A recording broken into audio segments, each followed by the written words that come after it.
January 6th, 3 o'clock p.m. Sarah turns the key and steps inside, only to be hit by air so cold it bites.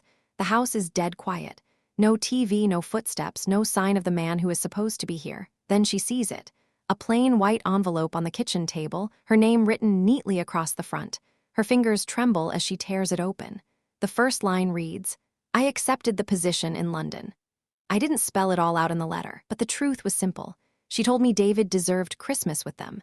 That one word, deserved, sat in my chest like a nail. If he deserved it, what was I? The guy who paid the mortgage, the guy who kept the lights on, a placeholder. I can picture Sarah standing there in that frozen house calling my name. Ethan? Nothing, just her own voice bouncing off empty walls. Behind her, Maya drags her suitcase across the floor, whining about the cold, that careless sound of someone who thinks home is guaranteed.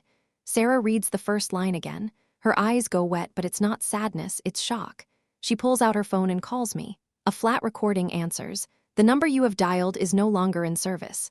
She tries again, same dead end. Panic stops being an idea and becomes a physical weight.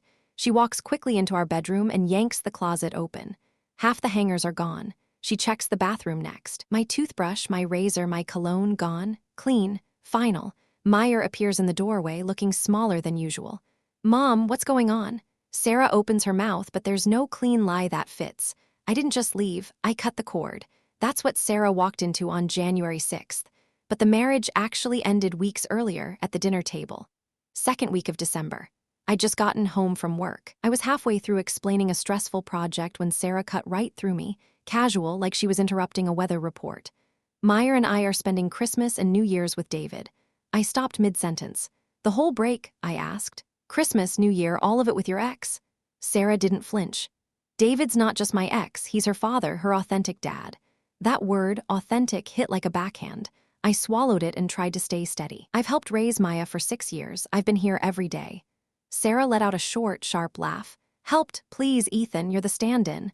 The room didn't change, but something in me did. The heat shut off. I realized I wasn't losing a family. I was being released from a role I never truly owned.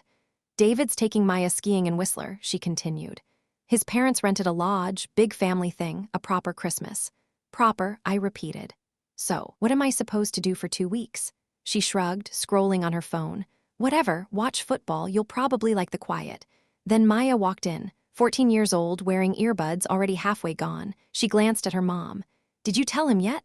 Sarah nodded. Maya looked at me, doing me a favor by acknowledging my existence.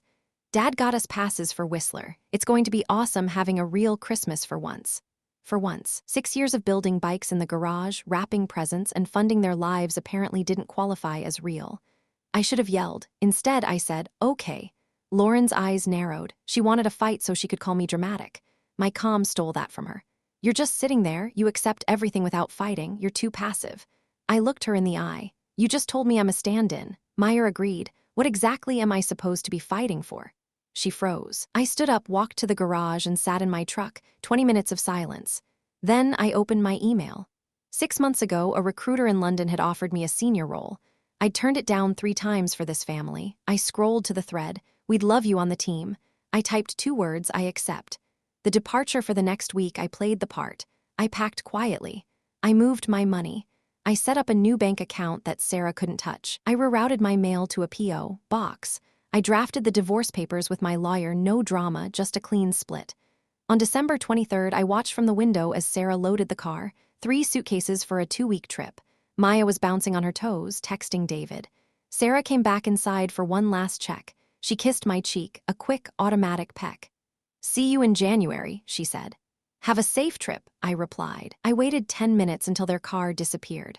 Then I moved. I placed the white envelope on the kitchen table, propped against the salt shaker. Inside, the letter explaining I was gone, the contact info for my lawyer, and the house keys.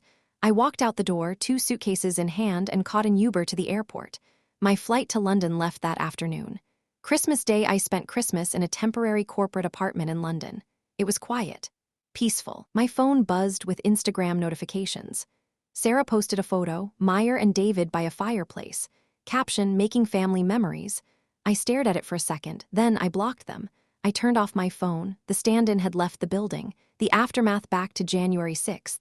Sarah calls my office, panic rising. I show him as relocated. The receptionist says, "International transfer." Sarah calls my brother. He doesn't pick up. She calls my friend Chris. "I heard Ethan took a job abroad," Chris says, his voice awkward.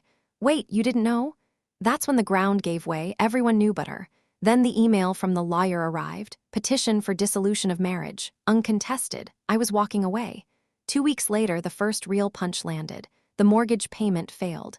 Sarah stared at the insufficient funds notification. She called the bank.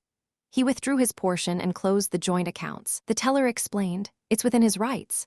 The dominoes fell fast. Utilities, internet, car, insurance all bounced. Sarah did what she always did. She called David. "I need help," she told him. "Ethan left. I can't cover the mortgage." David sighed. "That's not my responsibility, Sarah. I pay child support. I'm not paying for your house. But we'll lose it. So sell it. Rent. Whatever. But I'm not taking on your debt." The authentic dad wanted the ski trips, not the bills. The call 3 months later. I was settling into my life in London. I had friends, a routine, and peace. My phone rang, an international number. I answered. "Ethan?" It was Sarah. She was crying. "How did you get this number?" "I told your office it was a family emergency." "What do you need?" I asked, my voice steady. "I can't do this," she sobbed. "You abandoned us." "Us," I cut in. "You have your authentic family, remember? You made sure I knew where I fit. Meyer is struggling, her grades are dropping, she keeps asking why you left. Then have her father talk to her." "She needs you," Sarah begged. "We're losing the house." I looked out at the London skyline. "Sell it. I already gave you the equity. I'm not giving you my life again." "Did you ever love me?" she whispered, her voice breaking. "Yes," I said. "I did. That's why it took me 6 years to see you didn't love me back. Not in the way that respects a man's dignity." "Can I call you again, in a few weeks?" "No," I said. "This is it. Everything goes through the lawyers now." I hung up. A month later, the divorce was final. I sat by the Thames, eating fish and chips, watching the water. The notification came through on my phone, dissolution complete. I didn't feel happy. I felt light. I chose peace. I chose dignity. No more stand-in. Because a man can live with a lot of things, but he cannot live with disrespect.